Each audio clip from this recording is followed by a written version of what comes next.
Hey, welcome all my right thinkers. Thanks for tuning in and check out your boy, P Farm. Thinking right out here on vacation, doing what I do for you. Or the weather's nice, sun is out, and I'm doing what I do. So let's get this party started. I got something good. Every now and then you get that one lesson or that lesson that you like. This is the lesson for me. So I hope you enjoy it. Let's get this party started. Rightism, 25 rules to live by. Storytelling, story with a message. There's a message in my story for life. I give you life lessons. You tune in to receiving them. I appreciate you. We got a good thing going. Let's do what we do. Right thinking mission, I'm on it. It's to enlighten, inspire, educate, and motivate you, the individual, to a higher spiritual level of enlightenment. Right thinkers' way of life through mental and spiritual discipline practice daily will help and guide you to obtain your goal of reaching spiritual enlightenment, aka know thyself. My mission is that all right thinkers know thyself. If you're a right thinker, your goal is to know thyself. See where we're going with this? Let's get there together. So I ask the question. Do you know you? You will when I'm through. It's all good as rhetorical. And if you don't have the answer for yourself, tune in. I can help you with that. That's what I do. A person who knows not and knows not that they know not is foolish. Disregard them. A person who knows not and knows that they know not is simple, but you can teach them. That's why I do what I do for you. Appreciate you too. Stay tuned. I got more for you. A person who knows not and believe and think that they know is dangerous. Avoid them. I do. A person who knows and knows not that they know is spiritually asleep. I can awaken them. I'm your spiritual alarm clock here to wake you up with knowledge of self. That's what I do for you. A person who knows and knows that they know is wise. Follow them. All these persons reside in you. Right thinkers know thyself. And to my yacht be true, I forget I can't lean back. So, all right, I'm ready to do my thing. Right thinkers, let's talk about what the age-old classic, the mind, body, and soul relationship. But we call it the body, mind, and soul relationship. And then I'm going to take you to the body, mind, soul, spirit connection. It's about to get good. I'm about to break some stuff down to you that if you can follow this, you'll be good. Remember, always start with the dot in the circle. God is always signified by circle. Okay, the dot is the individual. That's you. Okay, you set yourself to circumscribe yourself and keep yourself what they call due bounds with who? With God. That's your spiritual discipline. Masonic order, they use it for a different than what they call a more glorious, noble, glorious purpose. I'm giving you information so you can be a better you and know thyself. All the other nonsense I'm not with. All right, it ain't no big secret. We're in the information age. I got plenty of information for you. Trust me. All right. So I just showed you a diagram. The concept is the body, the mind, and your soul relationship. How do they all tie together? And this is going to break it down for you. And you see in the middle, it said the ego, name, form. Your ego is who you identify yourself with. The name that I was given at birth is Mark. So I am Mark. When I got the age understanding, I gave myself a name that I can identify with. They call it attributes in Islam, but everybody has the right to change their name. When you get into the next level, you're going to become Asar, Mark. Why? Change the name is important. So my name, P-Funk, means pure real. I have a title that I can feel comfortable being felt that way. So everybody has their title, everybody has their right, but the first one starts with I, me. That's the ego self. That's identification. And from there, it has what you call the physical body. From the ego comes the physical body. From the physical body comes the astral body that when we go to sleep, we go to the astral realm. We call it the unconscious realm, the dream state, whatever, but that's the other level. And when we go to sleep and don't remember that dream, that's when you went to the casual realm, the sleepless state dream where you don't remember, but you just feel so relaxed, so good. Why? Because when you go there through meditation, I'm trying to teach you how to get to that realm that you go and sleep and don't remember. I'm teaching you how to get there and remember and know how to get there. How about that? All right, let's go. The first thing is the ego self. It's very important to understand that the soul is not a development of the body. But I have to stop thought and listen.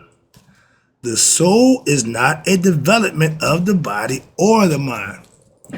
Okay? So, and that the soul is not dependent upon the body for its existence.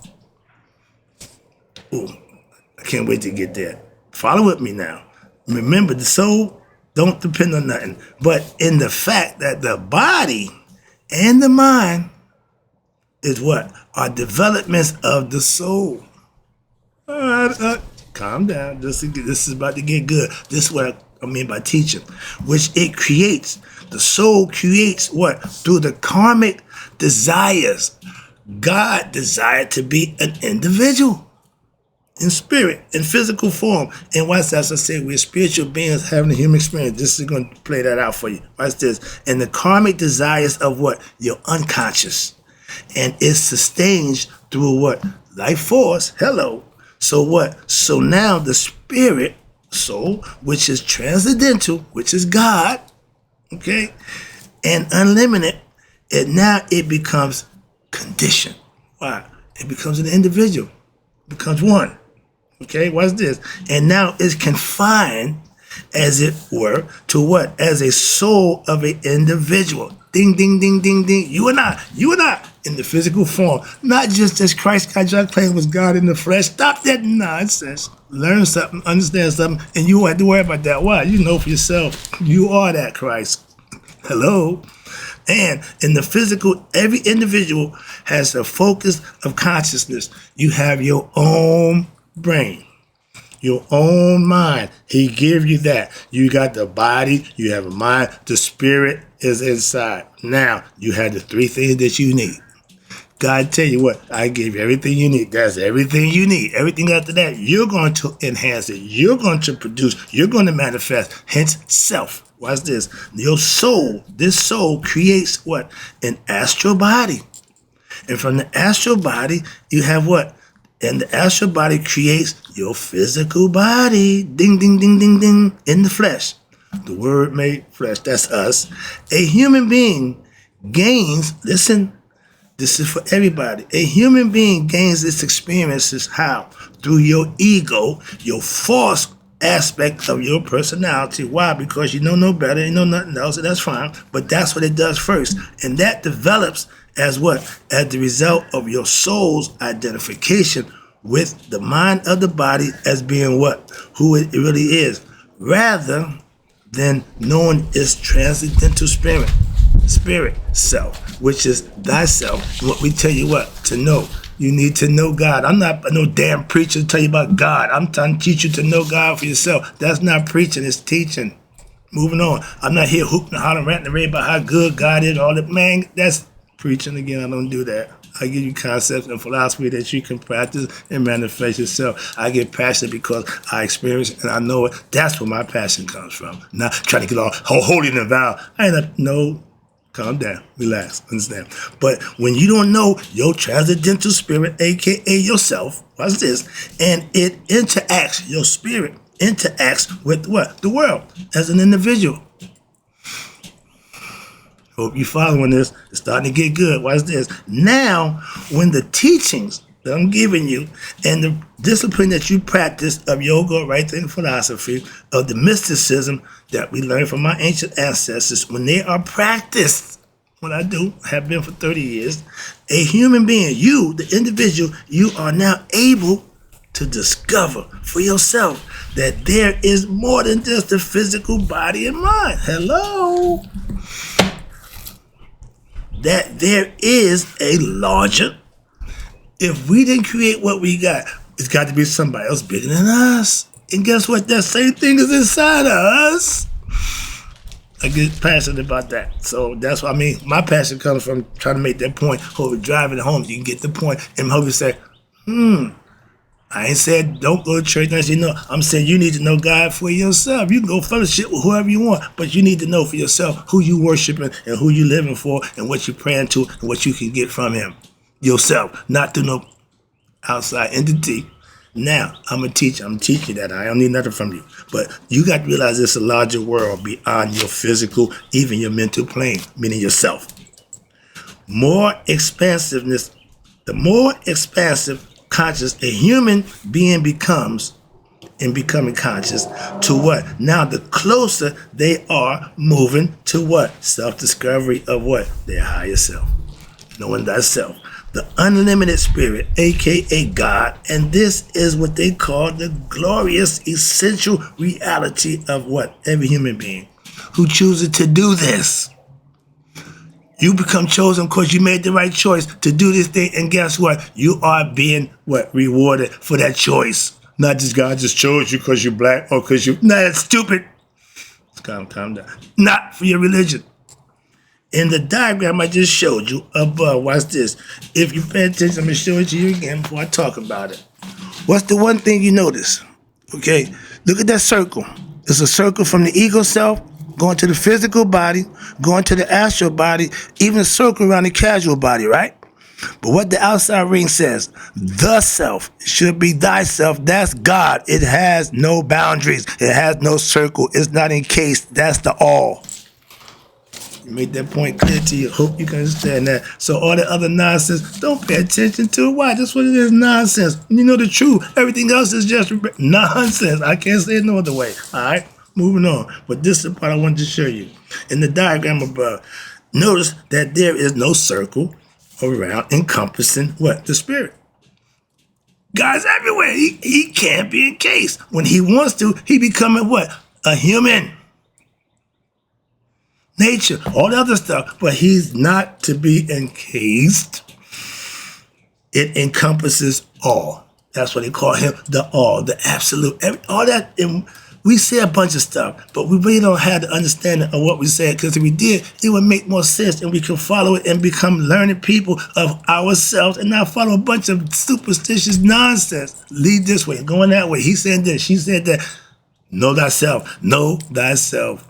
I'm teaching you to do just that, nothing else. And watch this. So therefore, your spirit, which is universal or cosmic soul, however you want to look at it, we give it all kind of names. Okay, it's fine. But once you understand it, is not the body. Rather, the body is within what? The mind, and the mind within the individual soul. And now the individual soul is within what? The spirit. Hello? It should be noted and understood here that your mind, aka your conscious, your subconscious, and your unconscious, and the brain are not synonymous. The mind is in the astral body, the mental energy which flows into the physical body, which is the spirit, the serpent power, again, that we're talking about, the physical body, through the what? The nervous system. Ding, ding, ding, ding, ding, ding. Your brain stem and your spinal column. That's where the body comes in at, in the physical form. Why? It's generated by the spirit. The nervous system in the brain runs the body, as above, so below. Watch this. And this is all metaphysics, just way before we even come into modern times. I know this. Ain't took none of them classes. I know it from here. Okay, watch this. Now I know how my body works, where it operates through a gross sense of what they call the physical body. About to get good. Pay attention. The spirit is all pervasive. We know that. We claim that, and it's what? Transcendental. Okay, it can go. It goes beyond time and space. That's why when this physical body wears out, what's inside of us got a choice. Back to where it comes, its maker, or go get another body until it gets what? Enlightened, so it can go back. You can't go back home ignorant of yourself. Simple as that. God ain't allowing that. That was his decision a long time ago, and that's what it's been ever since. In every religion, everybody tells you, you ain't getting to God until you do certain things. On your knees praying, don't get your jack. The soul, which is the soul, mind, and body, I tell you, the heart-mind coherence, my philosophy, all exists where? Within the realm of time and space, right here and now. Your mind got to come in connection with the heart, become one thought. And therefore, what happens? Because you're in the physical form, we are limited beings. We are finite. We will expire physically. It's not a big secret. Ooh, I'm scared to die. Come on, spare me with that. Snoop said, miss me with that nonsense. But watch this. This one right here is good. when you're discovering that from this supreme teaching I'm giving you, right thing philosophy, we proud call it Maya, in life, when you discover for yourself in life, it is referred to, you ready? When you do these things, it referred to as spiritual enlightenment. I've been trying to get you to do that the last 6 years. I ain't stopping. And guess what? It says this. This is not my words. This is in the book. It is the greatest human achievement you can have. Humans are come here to know themselves, not to be famous, great, and live on legacy. No, that's all man-made nonsense. Okay, but to know thyself. Why? The spirit belongs to the maker. It's on loan when it's in the physical body. That's why. I just want to break that down to you. I got one more piece here, and this is called working with your psycho-spiritual energy centers. Once you have them, once you understand them, you have to master each one from 1 to 7. I'm going to take you through each one from 1 to 7, and each lesson is going to be about one chakra, one phase.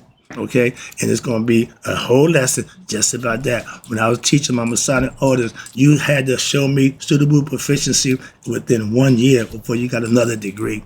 So according to my teachings, it took you 7 years to become a true master of oneself. Angel said the same thing. I didn't make it up. I just conceived it from that aspect. And guess what? I'm right where they said. I didn't make it up. I just thought about that concept. If you're going to master something, it don't take a week, a month. No, give me a year. When I was in prison, I went to the parole board. They said, excuse me. I'll never forget. I'm sorry. When I'm sitting there waiting for them to tell me I may even go home after being there so long, they said, we'll see you next year. I freaked out. And that right there taught me one valuable lesson. Yeah, take a year. Why? That's what they give you, so I'm going to use that as a lesson. So if you spend a year learning something, you should be pretty good at it. That's my point. In order to master it, you can't master it in a few weeks, couple of months. A year's good enough time. Moving on. But now, working with the psycho-spiritual energy centers, that's what's important. You have to put the work in yourself. You only get out what you put in. It ain't up to me how good you're going to be. Ain't got nothing to do with me. Begin your practice by concentrating on each energy center. Again, we're going to start from the bottom and work our way up. For each energy center for what? As long as it takes until you are comfortable or have complete mastery of that area of control, of that element, your psycho-spiritual issues of that center. Just the first one. And the apprentice, you had to become the best apprentice you can be. Why? Before you become a fellow craft, you ain't getting nothing. In school, you can't go to 4th grade without passing what? 3rd grade.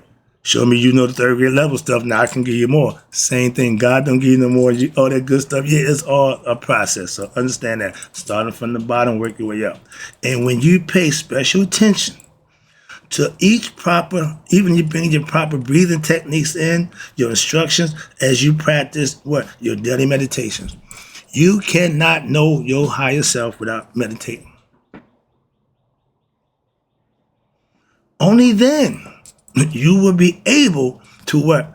Productively move on to the next center, next understanding of mastery of yourself and your chakras. You can't get to the second one without mastering the first one. And there's some things you need to know. That's what I'm trying to explain to you. The Indian took it to a whole nother level.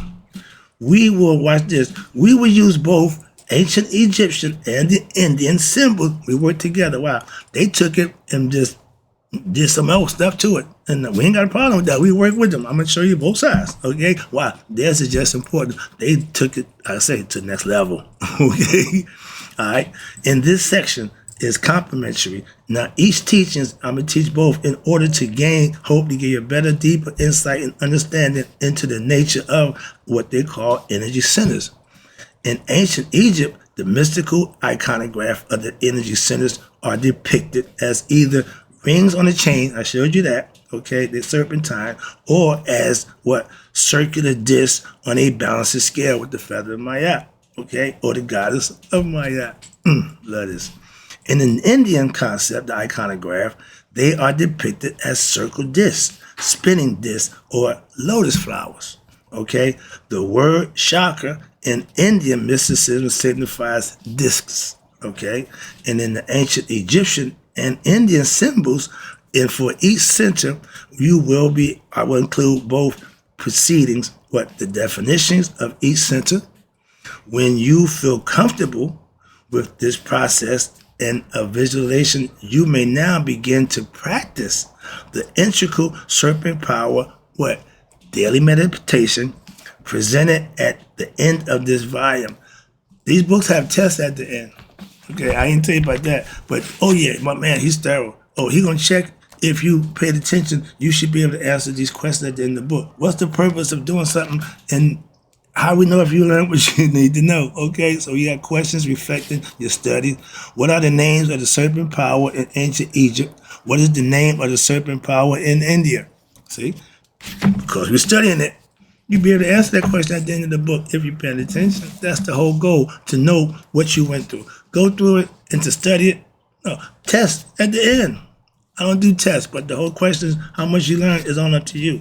And what's this? Where we at? All right, what we at down here? Okay, chakras. Okay, your personal visualization and your daily, when you feel comfortable with the process of visualization, now you may begin to practice your personal daily integral serpent power of meditation, presented at the end of the volume. I gave the test, like I said, certain things you want to know, because at the end it's going to be a test. I see I got one more little thing to here. This is going to be good right here. This is called the movement. You see me used to do this. That's I set, and that's that, going up to meet what I saw at the top of your brain to wake them up.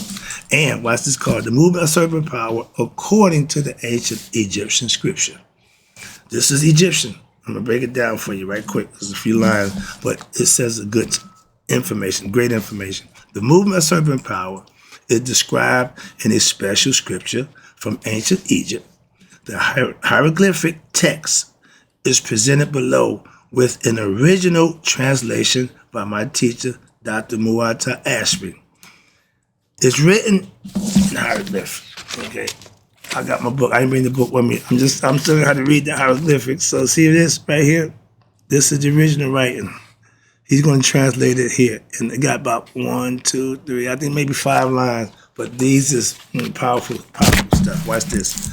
The original serpent power text translated. Okay. It says Wajet. Now Wajet is the eye or the serpent. Okay. It comes to you in the form of the serpent goddess. What? To anoint you where? On your head. She is the mistress of fire. Okay? That burning flame. Yeah. And what do fire do? Rises. Okay? And she is also what they call the double goddess. I just told you. Okay? In India, it's Ida and Pingala, male and female. But with us, it's 2 females. Okay? Not Aset and Nefet. Okay, watch this. And she is also the double goddess. They call her Wajet for the serpent and Netbet for the other one. Okay, and they rise up to your head through what? The left side, they say the female side, and through what? The west, which is the right side also, and shine there up to the top of your head. Again, ding, ding, ding. They meet here at the temples, not made with human hands, another lesson. But watch this, not with words, in silence and stillness, okay? They rise to the top of your head and encompassing all time as they do for what? For their father who? Ra. They speak to you from within. Ding, ding, ding, ding, ding. That voice, everybody know about the voice inside them. Everybody has that. They told you about that a long time ago. Watch this. They speak to you from within, and what? It illumines those becoming who? Vulnerably blessed spirits. Righteous living causes your kundalini to rise, doing the right thing, obeying your higher self, follow your spiritual disciplines as they laid out as you learn them, and practice them when? Daily. Things will happen. And it is they who what? Who give souls purification as they work their way up to what? The brow, to where their dwelling place on the brow, which is their throne. Remember, the throne of Asar, They sit there. That's who they represent. They stand behind him. They formally establish themselves where? On your brow, as they do on Ra's brow, not leaving, taking away the enlightenment. Why? They stay there where? Forever. Once you become enlightened, once you get self-knowledge, you're going to always be enlightened with knowledge of self. It don't go nowhere. It don't change. Well, I used to be enlightened. I used to be no. You're going to always know it. That's what they try to tell you. And they tell you, Jesus said he stayed with you to the end of time. And they say, here, let me wrap it up for you right quick. The preceding scripture I just went through from the ancient Egyptian embalming ceremonies is echoed in the book of Coming Forth by Day. The state of enlightenment, right there, is further described in the chapters 83 and 85, where you, the initiate, realizes that the 7 Uraeus, deities, or the bodies, the immortal parts of the spirit, have been reconstituted within you, the human being. You know thyself. The goal is to just do just that. And I hope you enjoyed the lesson. I'll be back with more. I'm about to take you to what? Each of the chakras, one by one. Where they at? That's what I'm headed to. Where is that? I got a whole bunch of stuff here. We done had the lesson. There you go. Understanding the principles of the energy centers first. I'm going to lay it out for you right here. Break that down for you, each one. And then we're going to go into the lessons one by one, starting with the root chakra or the red color. Each got a color. I got a whole bunch of stuff break down for you. So that's the lesson. Look forward to you. I'll be right back. Right thinkers, in closing, may you all live to be 100, me 100 minus a day. So I never know that my right thinkers have passed away. I enjoy you. I'll be right back.